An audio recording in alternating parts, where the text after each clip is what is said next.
Hello, and thank you so much for tuning into my podcast.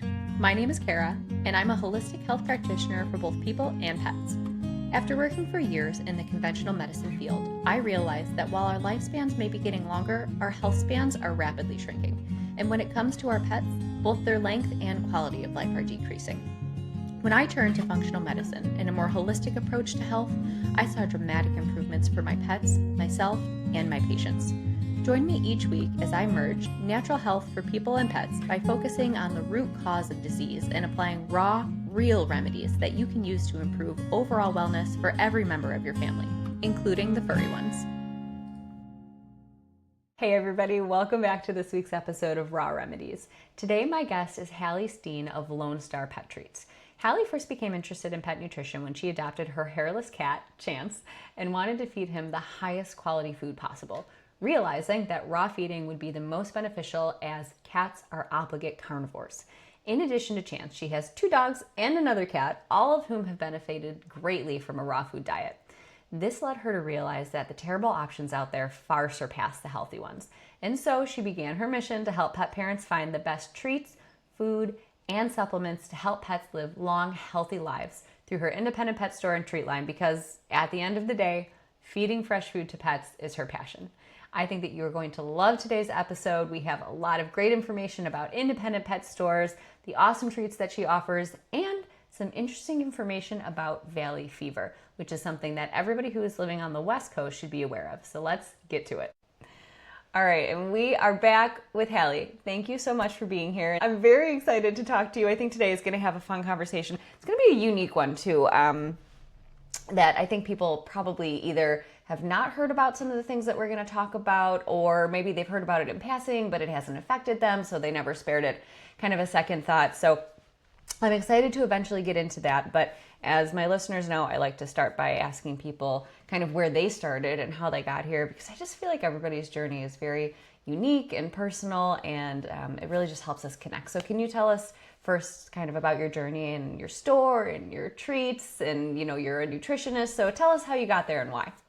Oh man, so we were talking about my cats before we started, but technically because of my cat Chance. So I had got him about 8 years ago, and when I was searching for actually a hairless cat, because I used to be a pet sitter through high school and college, I took care of a hairless cat, and I decided that's the kind of cat I need because I'm allergic. So I got a hairless cat, and during the search, I was looking for breeders, and because you can't honestly most of the time go find them in a shelter. I mean, you might find one like once a year, but they, on their websites, most of them had like lists of like, hey, it's how do you feed a cat? They're obligate carnivores. Here's like a whole recipe. This is what we feed our cats that, we breed, and what we kind of would like for you to do if you got a cat from us. And so that's kind of down the rabbit hole of raw, at least for cats. And then I, from there, got a dog. So now I have 2 mini Australian Shepherds and another hairless cat. And I had moved. I had lived about like 30 minutes from like the nearest store, even the gas station. And I was like, okay, I feed my animals all raw, so I'm not going to get them like bad treats. And also I need to either go in 30 minutes into town, or I have to order treats online. So I started making their treats. And that was in August, basically, of 2020, or a little bit before that. And I said, okay, well, this is probably a good business. So then I started making treats and selling them online. And for the first 2 years, we only were online, and we're selling our treats all around the country. And then about 3 years ago now, in August, we opened our store. So we've had our store for about 3 years, and that's opened up like a whole new, I don't even know if it's a can of worms, but like a whole new world of nutrition and things you don't think about regularly that when you're just feeding your pets on a daily basis. I mean, the amount of customers and different, things that they do that I had no clue was an actual thing a year ago is pretty wild, but it's definitely opened my eyes to the holistic world, plus all the conferences and different things that I've attended. So very interesting, but basically started with my cat, and now we're here 8 years later. So first of all, I love the fact that you did pet sitting. I think that's the best. And I love how you like sat a hairless cat and realized that you really loved them and you wanted one. It kind of draws a little bit of a parallel with myself. When I was younger, I moved in with my grandparents when I was 7. And the street that I grew up on was very, like, I say this with love, but it was just full of old people. Everyone was older, and they all had grandkids, you know, and they would come and play. And like sometimes I would have grandkids to play with when they like visited or their grandparents on the weekend. But for the most part, it was kind of just me and a bunch of old people. Well, there was this lady that lived 3 houses down from us named Miss Tilly, and she had this gigantic, old, grizzled golden retriever named Bear. And that dog became my best friend. I would go over to her house. This was back in the day when you like walked out of your house and walked into someone else's house and nobody panicked. And so I would like go over to her house and we would have tea parties with the dog and he would let me climb all over him. And like that dog was my absolute best bud for many years. And I told myself one day I'm going to have a golden retriever and I'm going to name him Bear. And indeed, now I do. Nice. Oh.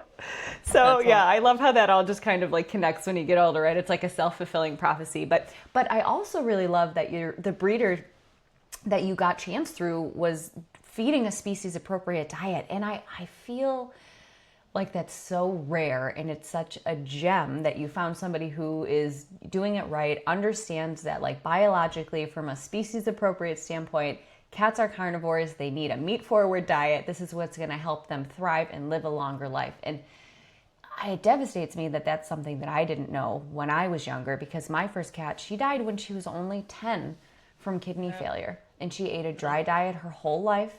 She had frequent UTIs. She had a lot of anxiety. She didn't like any wet food. She didn't even like canned. Like she wouldn't eat canned food. It was whatever probably Friskies that we pulled off the shelf at Wegmans supermarket in Buffalo, New York. And she died really young.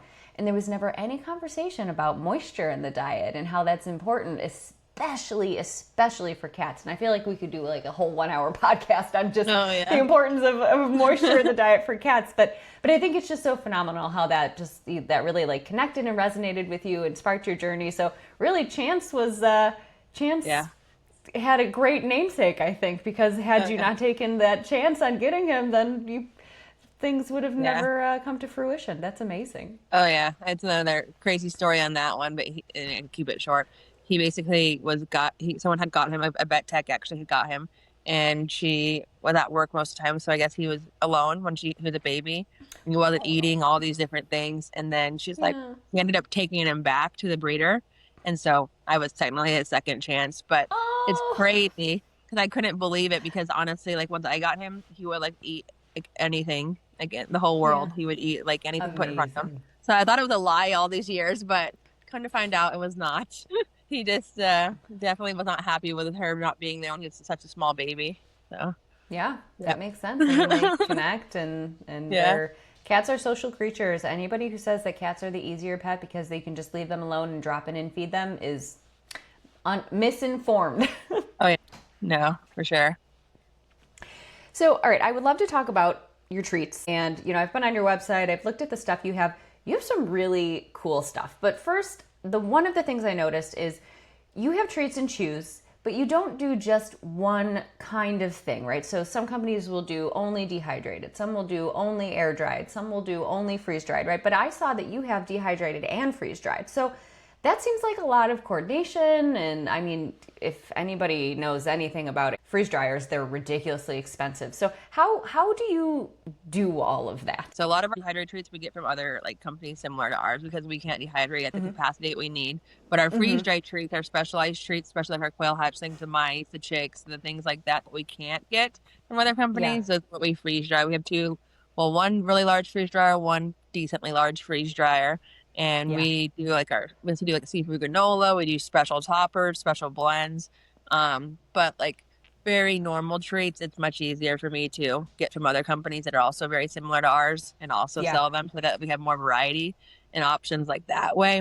But I try to just only focus on making the things that are special. Basically, I want to have options of special treats that you really can't buy anywhere else. But also, I know that people want like a beef tendon or they want a chicken heart, so I'm not going to not have those things. Because I also sell them in my store to like my other customers too. So having that store actually makes it really easy to get other treats and stuff and be able to combine them with our online store. Yeah, I mean, you have to have the staples Hmm. because that's what people are going to look for, right? And also, you kind of have to ease them in. Like, I feel like if somebody is new coming into the kind of the more natural pet space and they walk into an independent pet store and the first thing they're slapped with is like whole freeze-dried quail chicks, they're like, nope, and they're gonna run out the door. So yeah, I mean, Oh yeah. offering them a beef tendon or a chicken heart or a duck foot is like, it's kind of like how you ease them in. It's their gateway dehydrated. Oh yeah. Oh yeah. It's But hilarious. yeah.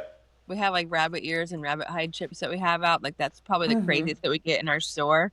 And it's hilarious how people will come back and they're like little dog, love the rabbit hide chips.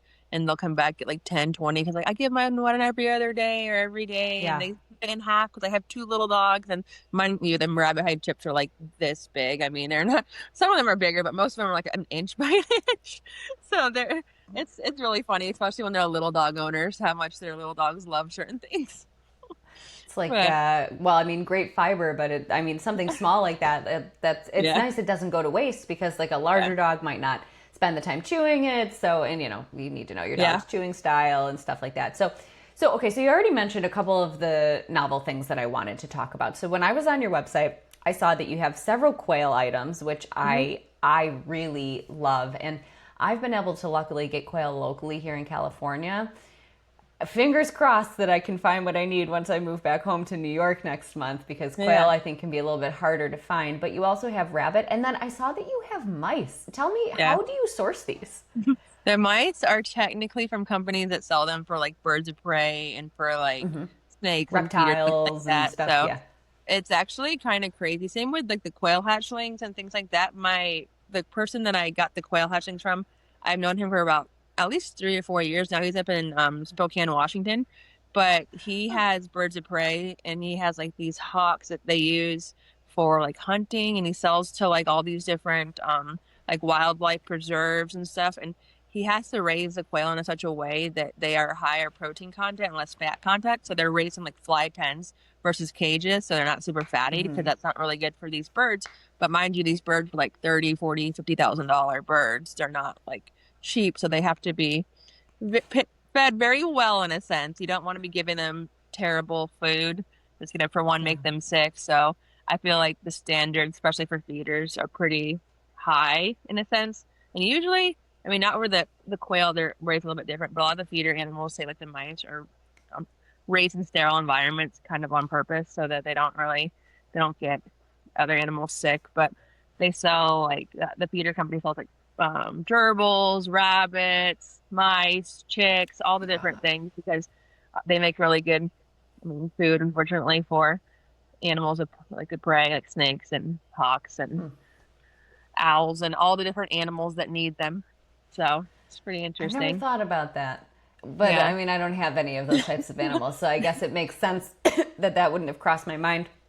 But Yeah. yeah, I mean, birds of prey. I can't. I mean, oh gosh, I can't even imagine even Yeah. places like zoos and stuff like that where they get, God knows where they get their stuff from. I doubt they're doing it on site, but Yeah. yeah, like It's reptiles and things like that. I mean, even like at the pet stores, which yeah. now I'm older and I understand, like it's probably not the best idea to go and buy your Yeah. ball python from the pet store because Yeah. you don't know what's going on there. But of course, all of those animals do need a food source. So Which is like funny to think about. I was thinking about that the other day. Is like, at the zoo, they're not like, oh, let's go get us some dry food for the wolves. Like they'll really love it and they're gonna thrive. yeah, Like I don't think that there's, I mean, maybe I'm wrong, but I don't think at the zoo they're like, let's get us some like kibble for the coyotes and the hyenas and the wolves. I don't, and the lions and the cheetahs and I also don't think that's happening. My first job ever when I was 16 was actually working at the Buffalo Zoo. And I obviously have always loved animals my whole life. And so what I did there is I helped with like birthday parties for the kids. So it was like I would take the kids on tours to see the bigger animals, and then I would bring out smaller animals for them to touch and learn about and stuff. And I mean, everywhere you look, you see evidence of a species appropriate diet. So we had a huge, huge enclosure for the gorillas. We had a silverback gorilla and several females. And they were always dumping vegetables in there. Like, I distinctly remember watching them like pull apart heads of lettuce and cabbage and just sitting there and just like munching all the time. And it's so funny the way gorillas eat. They're like, it falls out of their mouth. They're so messy. But even like the small animals that we had in the back that were dedicated for the birthday parties that had all their own enclosures, we would be dumping like live crickets in there and mealworms and stuff like that. And like, because we had a lot of reptiles, we had a ball python, a blue-tongued skink, we had leopard geckos. Those were my favorite. Yeah. And so, we fed them their species appropriate diet, and they were alive. So they got to also do species appropriate behaviors, right? Hunting a live cricket is going to be much more enriching than it is to just like sprinkle some dead crickets in there and like watch them snap it up off the ground. So I completely agree with that sentiment. And in so many other aspects of an animal, they get species appropriate nutrition and eating behaviors. But then when it comes to our domesticated animals, for some reason, it's almost like we've forgotten that they ever were wild creatures with instincts and behaviors. It's just it's crazy to me. I don't know. Yeah. Oh, yeah. Crazy to me. Yeah, it was definitely an interesting thought I had the other day. I'm like, I don't know why that like is getting missed. I don't understand. I know that we don't want to relate our animals somehow to wolves or coyotes, but they're pretty close. Genetically, they're pretty close. Behaviorally, I mean, I have a dog who walks into a wall at least twice a day. So would he survive in the wild? Probably not. But I know. I've got one of those too. He's a little special.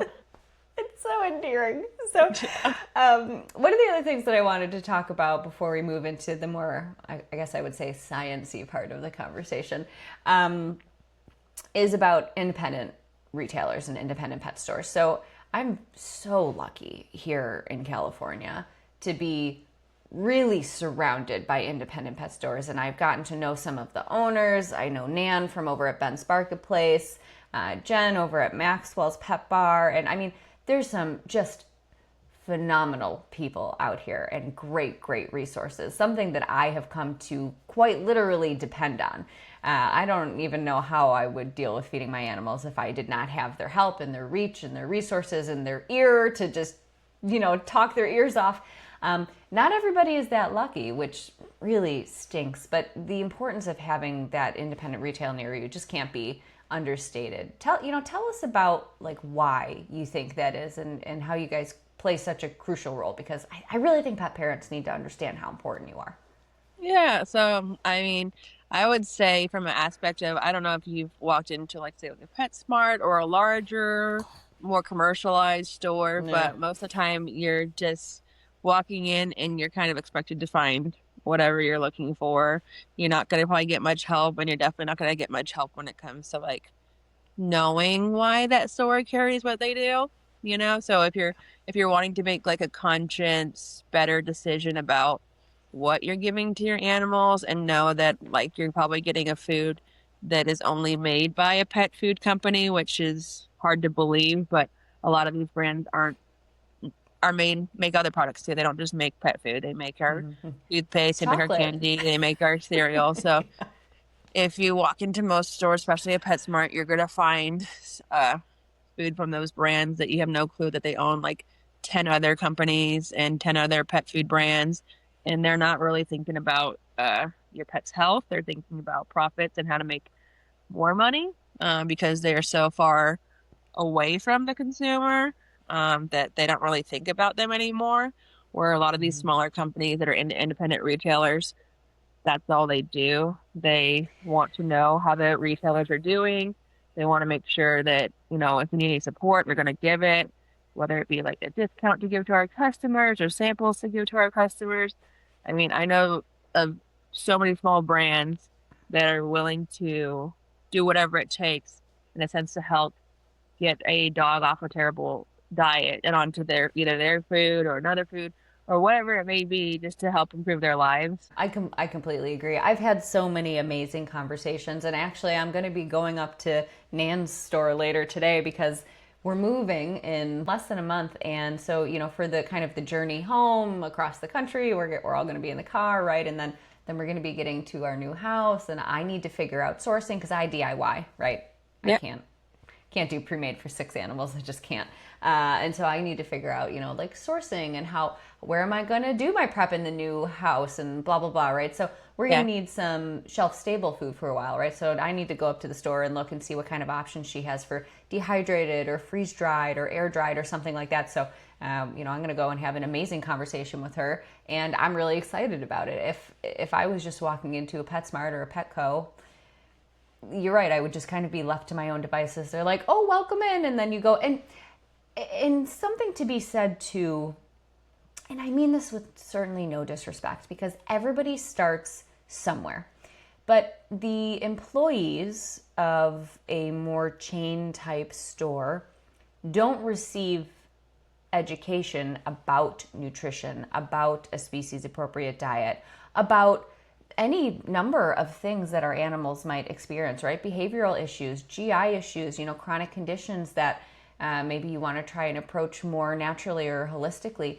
They simply, I think for a lot of them, it's maybe they love animals, but it's a job, right? And that like degree, that level of additional education just isn't there. As opposed to somebody like you made the effort to become a canine nutritionist and be able to learn more about nutrition and species appropriate diet so that you can pass on that education to your customers rather than simply selling them something. You're also educating them, and that passion clearly is higher than the profits. And if you treat your pet parents and your customers well, your clients well, that passion just turns into profit anyways, you know what I mean? Because they keep coming back to you and they want to see you and depend on you and they trust you, and then they want to support you. I would spend $1 more, per package, or a couple cents more, per pound or whatever for something, supporting my independent retailer, knowing that they're going the extra mile and they care about me as a person and they remember my pet's names when I walk in the door,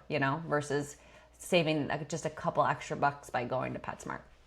Yep, exactly. Yep. Or Chewy or Amazon or all the things. I mean, there's obviously a place for those places too, but it's, one thing to get help and advice, and it's another thing to just go on Amazon and just buy something because, you just want to stay home and I guess get it to your door, which I can understand in like a very congested city and not wanting to like having to go out in traffic or whatever it may be. But yeah, there's definitely a different experience from buying online versus buying in the store and having that face to face. And truly, that's what I love mostly about my store. I mean, I love my online business too, but being able to actually interact with customers on a daily basis and obviously get to know them and their pets and like see the changes that are happening. I mean, it's like a whole different world, and you don't really know anything, like I said, about it until you're actually immersed in it, and you're like, oh my God.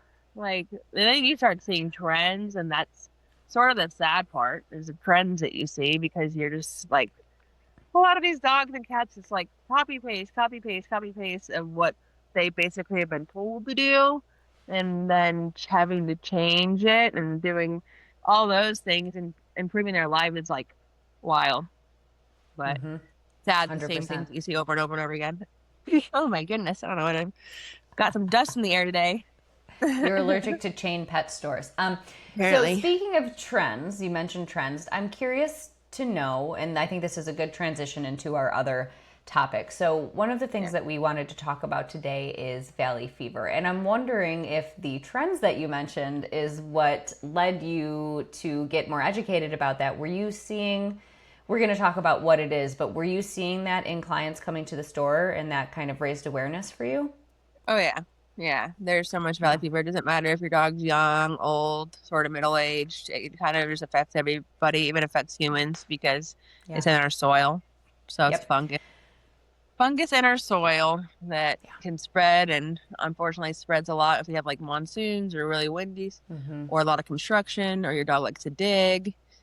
There's a high chance that your dog may get the spores. So, I mean, I have seen this in my human patient population. And mind you, I work with immunocompromised patients, right? So I see people who have had organ transplants or people who are critically ill in the intensive care unit, right? And when you're critically ill, your immune system is, it's like on red alert until it's like, I'm tired, time for a nap.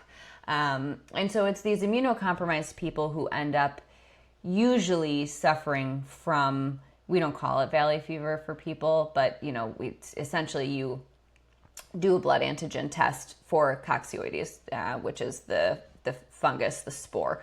And if it's positive, then we treat them. Now, what do we treat them with in conventional medicine? Antifungals, right? Azoles, so fluconazole, itraconazole, right? And these are not gentle. Antifungal agents are harsh, and you don't use them lightly. Like, you're not throwing itraconazole IV at people just for the hell of it, right? So, but You talk about what happens with the like human patients, like kind of what their symptoms are, because a lot of people don't understand, and they don't understand why their dogs stop eating and everything else. So yes, so I mean, like, a lot of times it can be very insidious. And sometimes you don't even realize that you wouldn't think to look for it if you didn't know that it existed. And so in California, we do have it here in the soil as well. I don't know about back east. probably not. It's mostly like the western states. Okay. But yeah, I'm talking. That's I'm what I talking thought about, like, too. how do you, or like, what are the symptoms once these people are on like fluconazole? Like, what kind of, I guess, side effects are they getting? Oh, well, I have to Is be that harder to honest. say? It is harder to say, and the reason is just because they're already critically ill, right? So I'm seeing people who are on, unfortunately, usually broad spectrum antibiotics, multiple, right? Vancomycin, Zosyn. Then you're adding the fluconazole. Then sometimes you're adding like a caspofungin because they have some other secondary fungal infection, and they're all on immunosuppressing drugs, right? Because if you do receive an organ from someone else, you do have to trick your immune system into not attacking it and rejecting it. So they're on things like tacrolimus, which turns off your immune system, prednisone for life. And so they already are so run down, and they all have GI issues. They all have severe exhaustion. I mean, the chronic diarrhea in these people, it's a literal daily discussion when we round about how are we managing their diarrhea? What can we do for it? So yeah, GI issues and stool issues, severe exhaustion, weakness. And then when you're looking at blood work, you got to keep a really close eye on your liver enzymes, because you could really impact the liver with these antifungal agents. So, but in terms of like what valley fever looks like in people, a lot of times it's that secondary thing that we're looking for, right? So maybe you'll see some respiratory symptoms, but maybe you'll just see fatigue, or you'll see some abnormally low white blood cell count, right? So there's a lot of kind of like insidious things that you might see with coccidioides, but I don't know much about how it presents in dogs, so I would love for you to tell us about that. A lot of times the dogs will start limping because it can go in their bone. It's usually in their lungs. So I think it usually starts in the lungs. Sometimes it's not as easy to tell when it's in the lungs because they don't start coughing or having like those respiratory type symptoms before it spreads to their bone, and then they start limping, and then the limping turns them into the vet. So there's that. And then unfortunately, the worse it gets, sometimes it can go to the brain, and then it can form also lesions on their skin. So that's also not fun. But Oh, interesting. yeah, that's the Okay. more I've never seen progressed the version. cutaneous manifestation Yeah, of that before.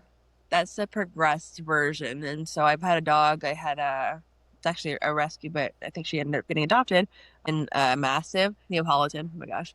And her titer. So mind you, most like titers for valley fever, especially kind of in the beginning, are like 1 to 16, 1 to maybe 8 or something. This dog was like 1 to 700. So, That is I feel like high. at this point, still really lucky to be alive.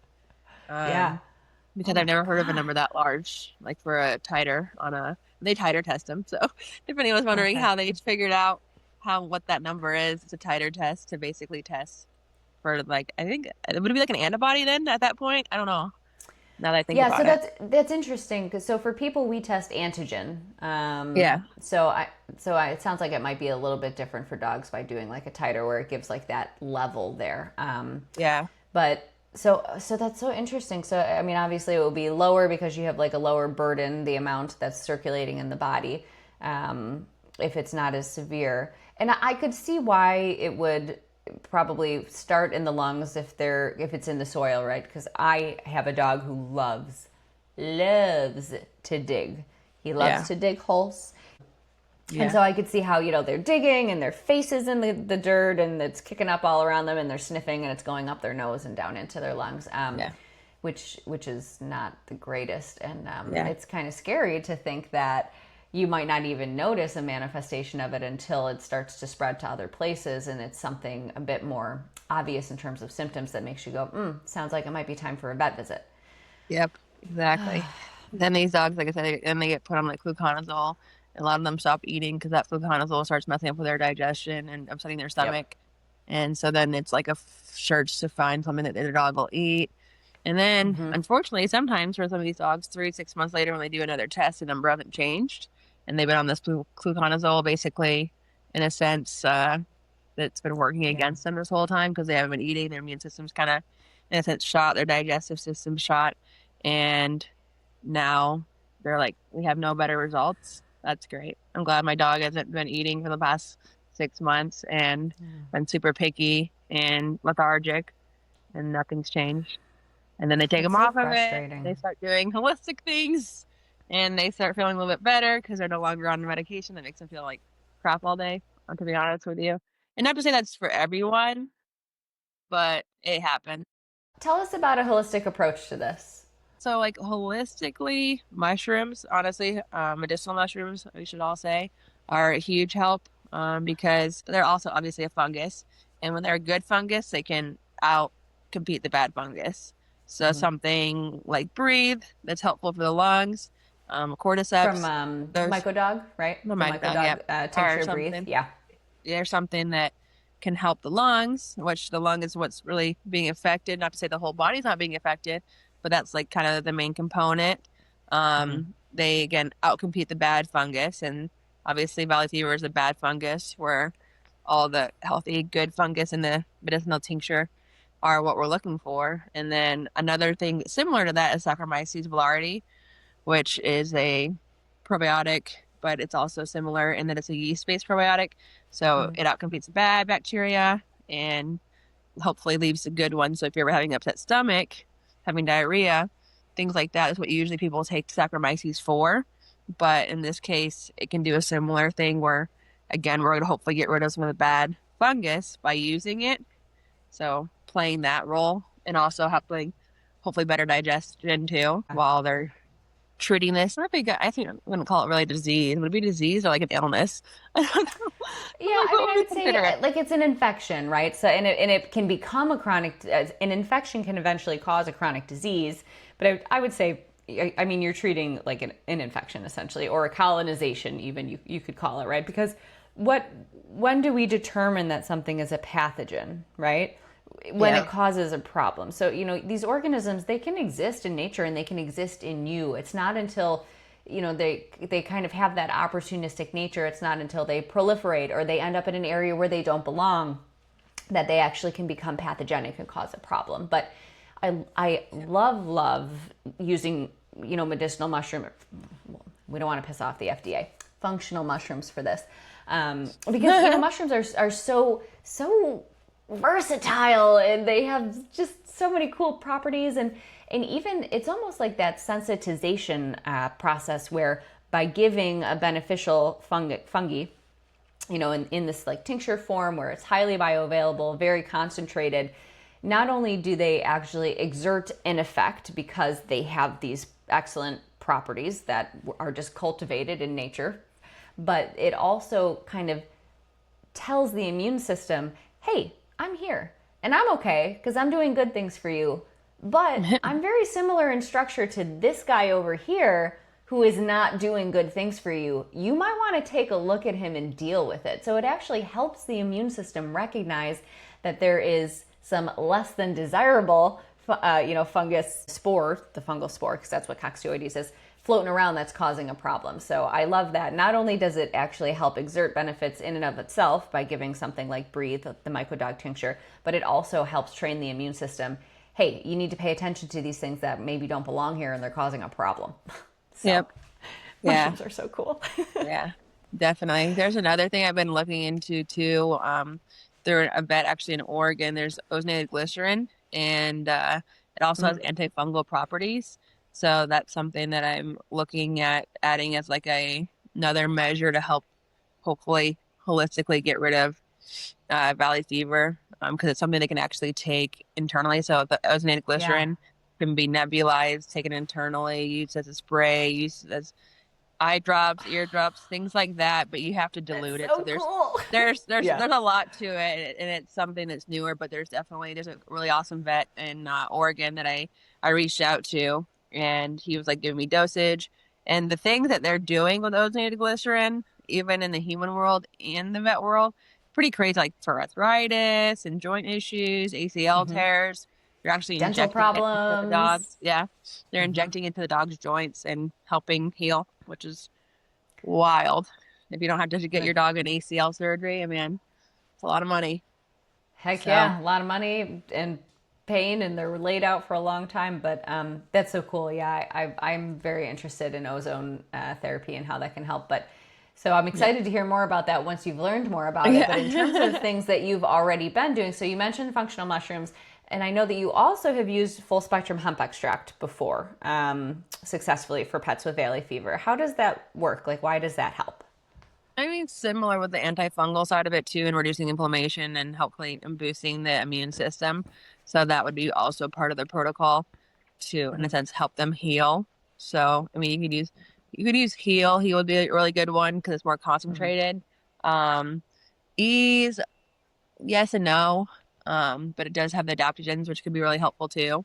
Hmm. Or So, even maybe you could like alternate if you were using like yeah, heal in the morning and then ease at night, and it has those yeah, adaptogenic properties. And these are the CBD dog health full spectrum hemp extracts are what I would reach for. I mean, we already give these in our house, so I yeah. almost wonder just even from like a preventative standpoint, you know, Uh-huh. I like to give a full spectrum hemp extract to my dogs because first of all, they're big. I got the big boys. I have a golden retriever. I have a great pure mix. And, you know, that's a lot of wear and tear on their joints. And I do have one that has some environmental sensitivities. And so I've been using that for years for them and I love it. I also take it myself because I have some cervical spine issues from, you know, years of bedside nursing and stuff like that. And so that helps me with my discomfort as well. And it's just so, like I said about functional mushrooms as well, so versatile and has so many benefits and uses. And I love that it can be used to help approach something like valley fever holistically so that you're not getting those kind of more severe, undesirable side effects from traditional pharmaceuticals, essentially. Yeah. It definitely gives your body a chance to like again heal too because you're Mm-hmm. hopefully reducing inflammation and you're relaxed more. So the dogs, especially if Mm-hmm. you're taking a higher dose, they're able to relax and heal and maybe sleep a little bit. And so that's super important with anything. I mean, another Yeah. thing would be like a raw kefir because raw kefir also has Saccharomyces naturally occurring in it. Mm. So that's another good one to add into their diet. And they usually love milk and kefir. And it's something again that doesn't take their body doesn't have to digest it. So again, they're allowed to heal. Their body can take a rest from digesting food. And so I always see that as like a really important way to restore their health, I would say. Solutions has like a lot of really good diets that are restorative diets, and in a Yes. sense, it could be applied Yes. to this in a I different just had way. Roxanne on. Yeah, Her episode yeah. is going to be, well, it'll be out by the time our episode is out. So Oh, I nice. love Solutions Pet Products. I Yeah. love their goat nog, and they have their new sheep milk, cultured sheep milk. Hmm. And, you know, they have the fermented and the jiggles. And, oh, God, their Yeah. products are really excellent. So, Yeah, yeah, I always go to tummy butter tea, honestly, even especially for the Valley fever dogs too, because it's a mhm. kefir, so you're getting again more probiotics, which can help their immune system. But it's actually a really good way to transition into a new diet. So if these dogs are on a poor diet and they get Valley fever, I would still be in the point of okay, we should change their diet because it's gonna give them the best outcome. I do agree. If you're supporting your immune system through nutrition and through a natural lifestyle, using natural modalities and herbs and tinctures, things that support your body as a whole and support your immune Yeah, system, it is true on the one hand that you are less likely to be susceptible to opportunistic pathogens, right? They're less likely, if you do encounter them, they're less likely to survive to proliferate, right? The immune system should stop that in its tracks. That is not a hard and fast rule. There is no such thing as 100% in life or in medicine. And sometimes, unfortunately, you still can, you know, be perhaps a minority, but still could end up getting that, right? Sometimes it still just happens. Yeah. And if it does, then we just approach it the best way that we can. So, and even like cancer and autoimmune diseases and other diseases, you can still be the healthiest person, and it can happen. And a lot of times it doesn't even have to do with the current lifestyle you're living. A lot of times it has to do with risk factors that you may have incurred quite literally before you were born. Things that you got from your parents, your epigenetics, things that you were exposed to when you were young that maybe you didn't know about or you had no control over, right? And those things can carry forward even if you're doing your absolute best as you get older. So you take it in stride, you approach it how you can, hopefully naturally, holistically if you can, is always my first approach. I accept that sometimes you can't maybe do 100% holistic, but still, if you're adding on those holistic modalities, you can always stack them on top of each other and use them and expect a synergistic effect. So I love it. There's always like room for, I guess, Western medicine if needed, but it's not definitely my first approach anymore, I should say. I definitely have the more you know, and that's kind of, where I feel like most people should be. The more you know, the more you should, in a sense, approach things with the better knowledge that you have. I even told a customer yesterday, I said, I would love for you to buy food here, and I understand if it's not affordable for you. So I'm going to help you find other options that are more affordable, even if I don't sell them, because I want you to spend your money where it's worth spending and not spending it on a company that doesn't care about your animals. So, Yes, I love it. yeah, there's no reason to waste your money. I'd rather you spend your money, even if it's not something that I sell, but the company is still good. I would rather you spend and use your dollars where you're actually going to get some benefits for your pets. So I know I I love don't have that. like the cheapest things and I don't sell the cheapest things, but there's a reason for it. And truly, like I have a lot of foods in my store that you couldn't make cheaper yourself. So given the price of how much meat costs and things like that, I always have to explain to people, or not always, but most of the time, I'm like, unless you can get it for like less than $6 a pound for like meat, you're not going to really make it cheaper yourself. So, and I have some that are more expensive, but there's a lot of nuance to that too, because even though it might be more expensive, it might be cheaper because you're feeding less of it. So it's always a very interesting conversation when I start breaking down the math of how much food and things cost, and especially when you're going to the grocery store, if you're looking for by the pound the price, if it's not less than honestly $6, which most of my foods in my store are around like $6 a pound, you are not going to save money making it yourself. And you're going to take more There's a time. lot of aspects, yeah, You're that going to go into miss, it, not you're going just to money. miss things like bones and organs and other things that, you would like, but you're also going to miss like other proteins. A lot of people want to feed just chicken or they just want to feed beef their dog's whole life, which sure, that's fine. Your dog's going to still be a lot healthier than eating a processed food.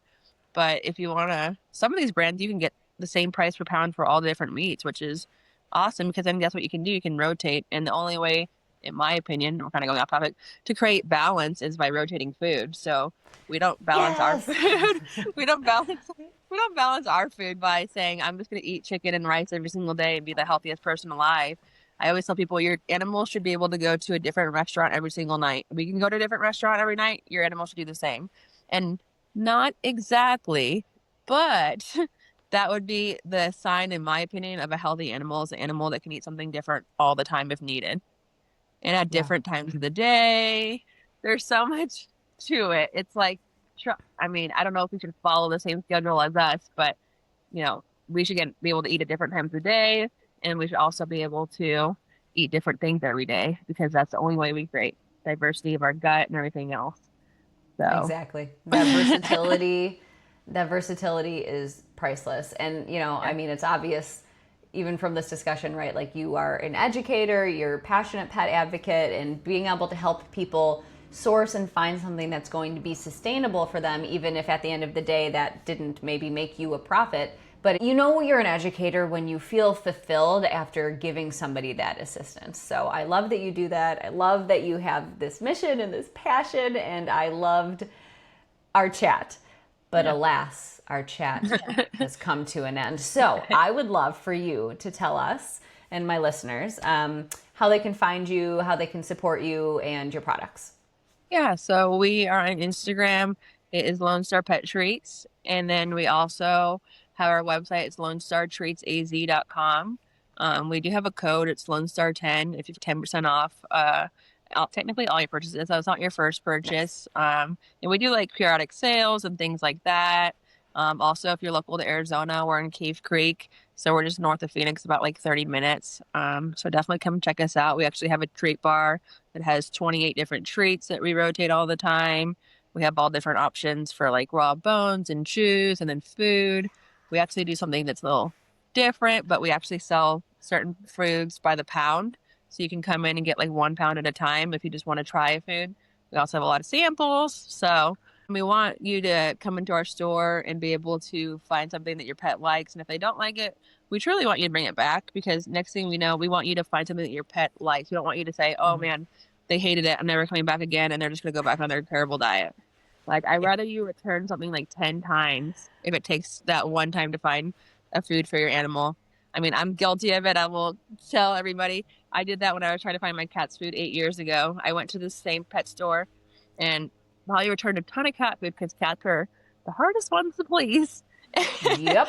And I probably returned like 8 to 10 different bags of food because my cat didn't like it. And now I make their food because they like that better. But it works for us. Amazing. It works for us. Amazing. You know, cats. So. Cats, girl, I know. Oh gosh. All right. Well, I will put those links in the show notes to make sure you follow Lone Star and take a look at the website. I'll put the discount code there as well, so that people can like copy and paste if they want something easy. And I just want to say thank you again. I think this was amazing. I'm looking forward to hopefully seeing you again this year. I feel like I both just saw you, but also that it's been forever. So. Oh yeah. Well, good luck with your move. That'll be awesome. I'm sure New York will be a nice change of pace, and hopefully a little bit cheaper too than where you're at now, because it's expensive in California. Hopefully, I'll hit you up if I survive 3 days in the car with 3 cats and 3 dogs. Oh but thank you again. Yes. And I will talk to you soon. Thank you. All right. Thank you for listening. Please remember that you, yes, you, are the driving force that helps keep small businesses and platforms like mine running. So if you liked what you heard, please like, share, and most importantly, rate this podcast. It's the only way we can reach more people and spread the word about natural health. None of the conditions discussed or recommendations given are meant to replace the advice of your health provider. So if you have concerns about yourself or your pets, please confer with a human or animal health practitioner. Have a super fantastic day, and I'll see you next week.